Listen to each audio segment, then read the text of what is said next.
भी शामिल है और मुख्यमंत्री उद्धव ठाकरे वीडियो कॉन्फ्रेंसिंग के जरिए इस बैठक में शामिल हो रहे हैं। सह्याद्री गेस्ट हाउस जो यही मालाबार हिल में है, यहीं पर बैठक हो रही है। मुख्यमंत्री इस बैठक में शामिल है, कैबिनेट बैठक। और जैसा अभी थोड़ी देर पहले ऐश्वर्या कह रहे थे कि जिस तरह से बीएस कोश्यारी से हस्तक्षेप करने के लिए कहा गया है, आप इसे समझिए कि राज्यपाल के हस्तक्षेप की मांग की गई है और राज्यपाल से कहा गया है कि रिपोर्ट दी जाए राष्ट्रपति रामनाथ कोविंद को। सलोनी, इसके संकेत क्या है? विपक्ष राष्ट्रपति शासन चाह रहा है, ये बिल्कुल साफ है और इसीलिए अब बीएस कोश्यारी से मांग की गई कि वो हस्तक्षेप करें। कैबिनेट बैठक एक तरफ चल रही है, दूसरी तरफ बीएस कोश्यारी के दफ्तर में भी हलचल तेज।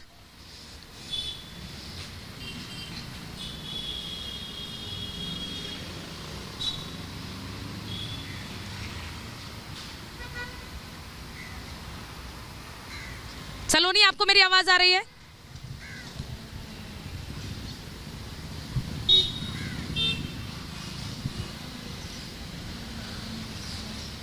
चलिए, तो सलोनी तक मेरी आवाज नहीं पहुंच रही है, लेकिन मैं बड़ी खबर बता दूं और घटनाक्रम सिलसिलेवार ढंग से आपको बता दूं। आज सुबह बीजेपी का एक प्रतिनिधिमंडल राज्यपाल बीएस कोश्यारी से मिला, उनसे हस्तक्षेप की मांग की है इस पूरे सियासी घटनाक्रम में जो इस वक्त महाराष्ट्र में चल रहा है, जिसमें बड़े बड़े नाम सामने आ रहे हैं। वहीं दूसरी तरफ कैबिनेट की बैठक इस वक्त महाराष्ट्र में जारी है। मुंबई में सह्याद्री गेस्ट हाउस पर यह कैबिनेट की बैठक जारी है, जिसमें मुख्यमंत्री उद्धव ठाकरे वीडियो कॉन्फ्रेंसिंग के जरिए शामिल हुए हैं।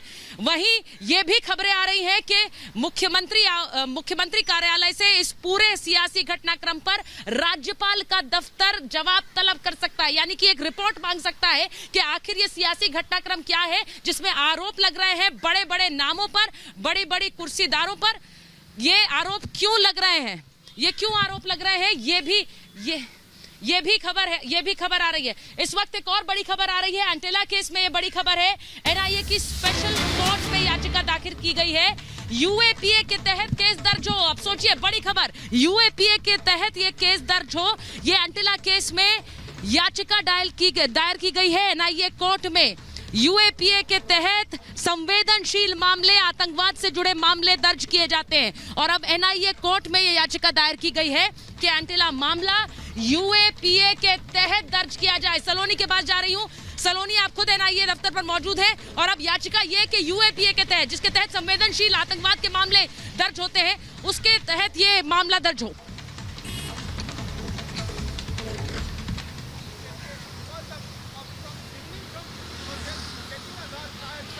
बिल्कुल साफ तौर पे बता दें कि देखिए सुचरिता, जिस तरह की स्थिति बनी हुई है, जिस तरह के मामले सामने आए थे, अब NIA unlawful activities prevention act यानी कि यूएपीए लगा सकती है। ये साफ तौर पर देखिए उन चीज़ों के लिए होता है जो देश की अखंडता और जो देश का निर्माण है उसको तोड़ने में जो लोग होते हैं उनके लिए ये एक्ट लगाया जाता है। और ये बहुत बड़ी खबर है इस लिहाज से क्योंकि सचिन वाजे के लिए मुश्किलें खत्म होती नहीं नजर आ रही, बल्कि यूएपीए एक्ट लगने के बाद मुश्किलें और बढ़ती नजर आएंगी। सुचरिता, साफ तौर पर एक बहुत बड़ा अपडेट है इस पूरे प्रकरण में जिसमें सचिन वाजे पूरी तरह से लिप्त पाए जा रहे हैं और उनके लिहाज से ये एक बड़ा कदम एनआईए उठा सकती है। देखिए उनकी जो प्रॉपर्टी है वो भी अटैच हो सकती है क्योंकि यूएपीए एक्ट में ये प्रावधान है। तो तमाम जो चीज़ें हैं उसको लेकर जिस तरह के डेवलपमेंट्स हुए हैं उसके बाद ये बड़ा कदम एनआईए ने उठाया है। यूएपीए एक्ट जब कल पेश किया जाएगा कोर्ट में तो ये मेंशन हो सकता है यूएपीए एक्ट का। और साफ तौर पर अनलॉफुल एक्टिविटीज प्रिवेंशन एक्ट उन लोगों के लिए अपनाया जाता है जो कहीं ना कहीं देश की अखंडता को तोड़ने का काम करते हैं, देश के लिए खतरा होते हैं,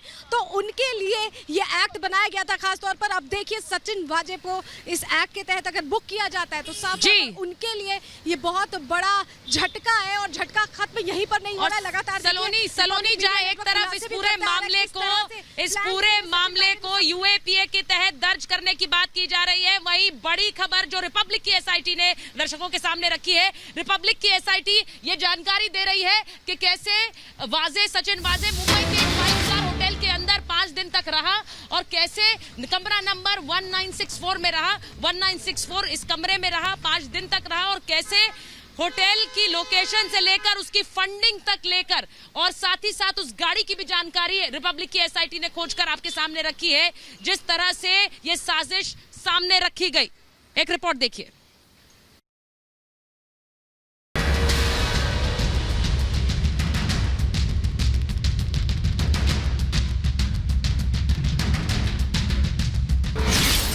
जिलेटिन से लेकर कार तक,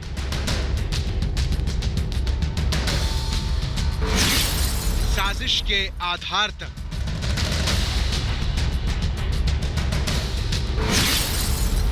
के कारोबार तक।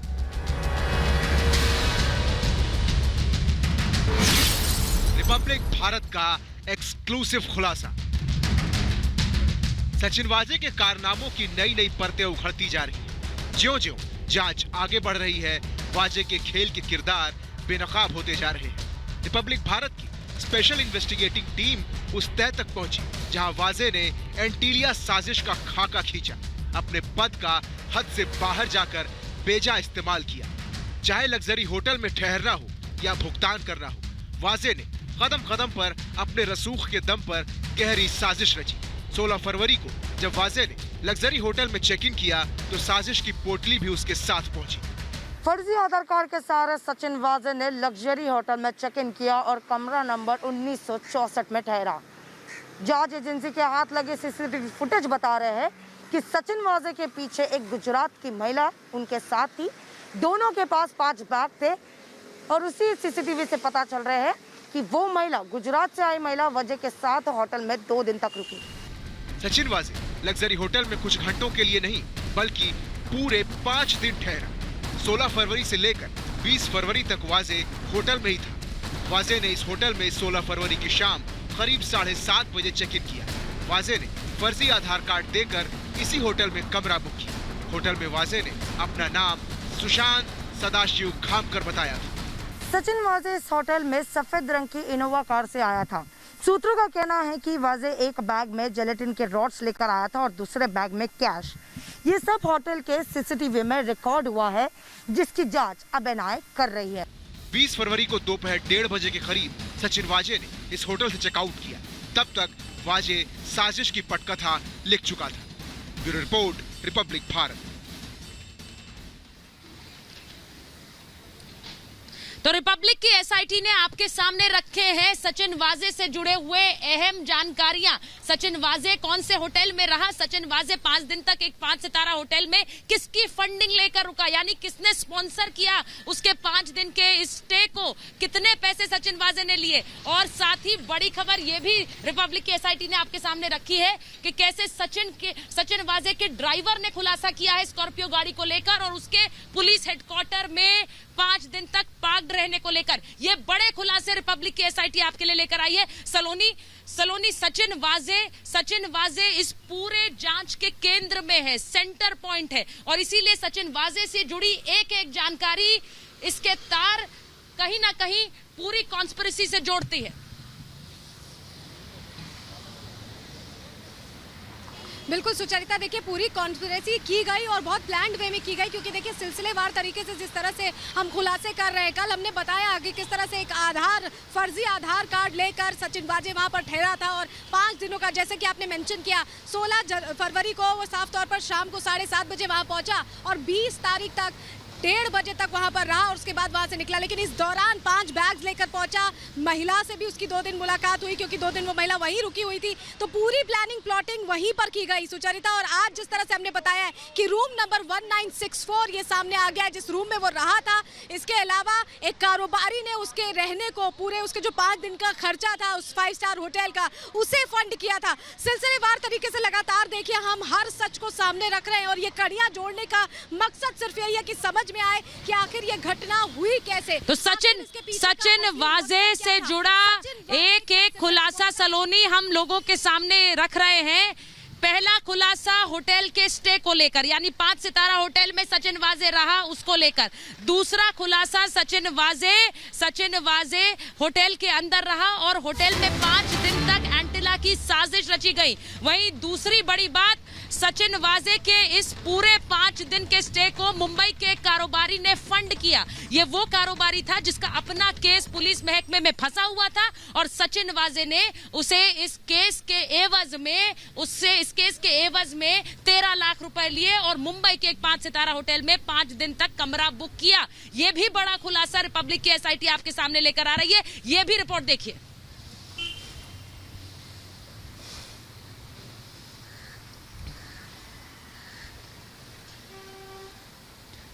और बड़ी खबर आपको बता दूं कि मनसुख केस में थाने कोर्ट का बड़ा फैसला कि एटीएस ये पूरा केस एनआईए को सौंपे। ये बड़ा फैसला थाने कोर्ट का, थाने सेशंस कोर्ट ने एटीएस को निर्देश दिए हैं कि वो ये पूरा मनसुख हिरेन केस एनआईए को सौंपे। आपको याद होगा कि कल किस तरह की सियासी बयानबाजी इस केस को लेकर हुई। रविशंकर प्रसाद ने प्रेस कॉन्फ्रेंस की और कहा कि एटीएस क्यों नहीं इस पूरे मामले को एनआईए को सौंप रही है। अलीशा हमारी सहयोगी हमारे साथ जुड़ रही है। अलीशा, अब तो सेशंस कोर्ट का ऑर्डर है, एटीएस बाकायदा दस्तावेजों के साथ, सबूतों के साथ इस पूरे केस को सौंपे एनआईए को। अलीशा, बिल्कुल थाने कोर्ट की ओर से मनसुख हिरेन मामले को लेकर जो गिरफ्तार किए गए दोनों आरोपियों को आज एनआईए कस्टडी को सौंप दे, इस तरीके का जो है कोर्ट का ऑर्डर दिया गया है। इतना ही नहीं, एनआईए को साफ तौर पर सारे जांच के जो पेपर है वो आज ही अदालत को देने होंगे। अदालत की ओर से जो बताया गया कि आज ही एनआईए को जो है वो देना होगा एटीएस की ओर से। इतना ही नहीं, लेकिन सबसे ज्यादा इम्पोर्टेंट कि 3 से 4 दिन हो चुके थे, लेकिन कल जिस तरीके से एनआईए ने बताया कि मनसुख हिरेन केस को लेकर एमएचए के जो ऑर्डर दिए गए थे कि अब मनसुख केस जो है वो एनआईए इस पूरे मामले की जांच करेगी, लेकिन उसके बावजूद महाराष्ट्र एटीएस जो है इस पर लगातार जांच करते हुए नजर आ रही थी।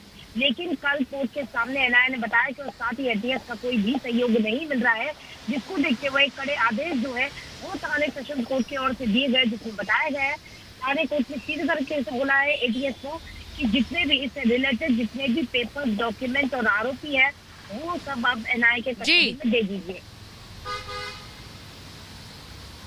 जी, और अब एनआईए, अलीशा, अब एनआईए इस पूरे मामले में यूएपीए के तहत मामला दर्ज करना चाह रही है, ये भी खबर आ रही है। इसके बारे में भी जानकारी दें हमारे दर्शकों को। देखिए, बिल्कुल नेशनल इन्वेस्टिगेशन एजेंसी की ओर से आज मुंबई स्पेशल एनआईए कोर्ट पर एक एप्लीकेशन दायर की गई है, जिसपर ये मांग की गई है कि इस एफआईआर जो कि एनआईए के ओर से की जा रही है और इस पूरे मामले की जहाँ पर जांच की जा रही है, वहीं पर अब यूएपीए एक्ट के तहत कई ऐसे एडिशनल ऑफेंसेस है जो एनआईए को ऐड करनी है, और इसी परमिशन के तहत जहां पर आज एनआईए के जो वकील है वो खुद कोर्ट के सामने पहुंचे थे, और इस पर जो डिसीजन है वो कल कोर्ट देंगे।